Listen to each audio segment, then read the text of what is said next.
Hello, my friends. Hi, it's Miss Lacey. I'm back again with another book. This one is called Building a House. It's by Byron Barton. It has a picture here of two people who are standing up high and they are working on building the frame for a house. It's not finished yet, but it's going to be a house soon. We have a lot of materials in our classroom to help us learn how to build things. There's a lot involved. It takes time to learn what do you need to do to make something that goes up and out. A lot of times, many friends start by just building a tower of stacking things, one on top of the other. But if you just stack them, can anyone go inside there? No, there's no way to go inside. You have to pretend. These folks had to figure out, how do we stack things, but also make it so people can walk in them and use them and be safe? So you see these here, all these pieces of wood, they're having to lay them near each other and prop them up and then nail them in place so that way everything stays where it needs to be so they can go through. Let's see what it has to say about how they do this. Building a house on a green hill. So here's where we're starting. You see, we've got a person here and a person here. And what they're doing is they're mapping out. They're mapping out using tools. They say, this is where the house is going to go. It's going to be in this space. This is how much room we're going to need to put this house here. And here you can see some more equipment coming along to help. A machine digs a big hole. So here's the machine, and it's starting off by digging a hole where they're going to need that house to be. Yeah, you don't just set it on top. We got to make sure that the ground is right. And if there's a basement, they've got to have space for that. Builders, hammer, and saw. So here are the builders. They've got all of these planks of wood, but sometimes those pieces of wood are not the right size for what they need. So they need to saw them. They take something sharp and they cut the pieces of wood to be the size they need. And then they use hammers and nails to put them in place and make sure they stay that way. A cement mixer pours cement. There's the mixer. Cement, it starts off being kind of soft, like oatmeal. And then it pours out and it gets hard and it turns into like a rock. It's strong. So that's a really handy tool to have if you want to make sure that your house stays. Bricklayers lay large white blocks. So here's these cinder blocks and they're laying them out and they've got this special paste here to keep them in place. And that's going to get hardened too. So it's also like a rock. They're laying them out one after the other, one on top of the other. Do you see how they've got them like every other? Making sure that they all stay strong together. If they line them all up exactly on top of each other, that wouldn't be as strong. They've got to kind of stagger them like that so that way they stay strong together. They support each other. Carpenters come and make a wooden floor. A carpenter is someone who works with wood. That's their job. They're good at working with wood from trees and other materials like bamboo, things like that. So they're laying out the floor now. They've got this foundation. That's the foundation. It's nice and flat and even. Now they've got to lay out the floor for people to walk on.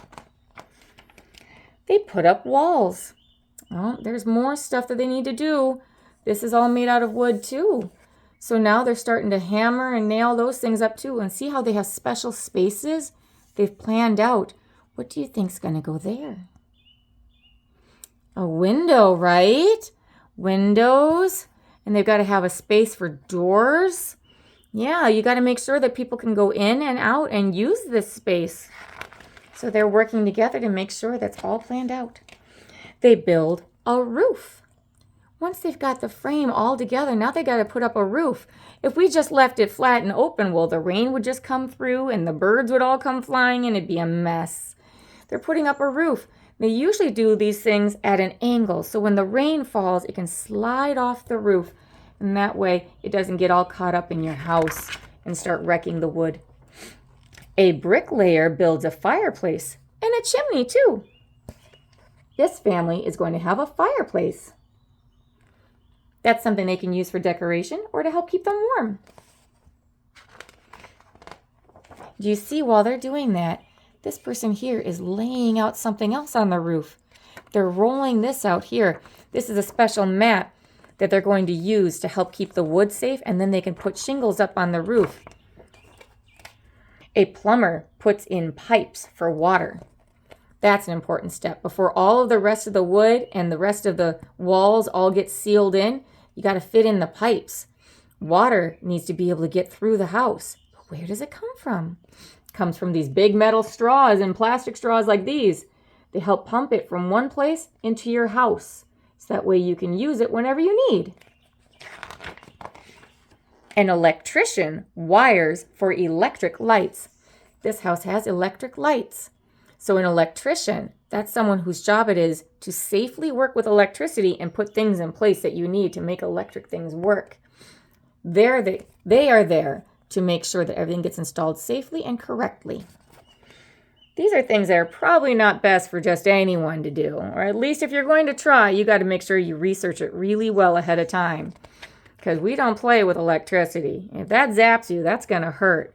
And it could potentially burn down that nice house you just got done building. It's good to have an expert or to become an expert. Do you think you'd like to become an electric expert one day? Would you like to be an electrician? I think that'd be a pretty interesting job. Definitely lots of people need it. Carpenters put in windows and doors. So we had the frames for them that was all nice and open and empty, and now they're putting in the windows and doors to fill them up. There. Now this house is getting all sealed up and it's almost ready. Look at that. It's almost ready for someone to come live there. Painters paint inside and out. So now they're painting the house the way that the new owners are going to want it to be. So the new owners didn't like the wooden look, so they want it to be green and red. Looks like they got some yellow trim. It's going to be a brightly colored house. Very fun. The workers leave. Oh, now they're packing it up. We've got all of this stuff they got to take with them. They've got their ladders and the old paint cans. Lots of different tools are out. They've got to get those things out. The house is built. So here's the house. And look over here. There's a moving van and there's a family right behind. So they're going to move into their brand new home. How exciting! The family moves inside. Oh, how nice. There's the family. Hi, family. I hope you enjoy your new home. How exciting for them. Pretty soon they'll be able to plant some new grass to go here, or maybe a decorative garden. Some people like to use rocks on their lawn. Some people like to make big gardens made out of natural types of plants that you would find in the area. There's a lot of different ways that you can decorate around your home. It doesn't just have to be grass. Well, congratulations to them on their new home. There's a lot of steps that go into making your house, right? The next time you go home, maybe take a look around and think, what all did someone have to do to make this place? And the next time you start building with our building blocks or Lincoln logs, think, if I were a person, would I be able to live in the thing that I've made? What can I do to make it more comfortable for them? Lots of things to consider. If you need help, absolutely you can ask one of the grown-ups around you or another friend to help you come up with different design ideas. I'm sure they'd love to help you. It's always fun to learn new things. Well, that's the end of this story. Thank you so much for being such great listeners. Mwah, mwah, mwah. I'll talk to you guys again later. Bye-bye.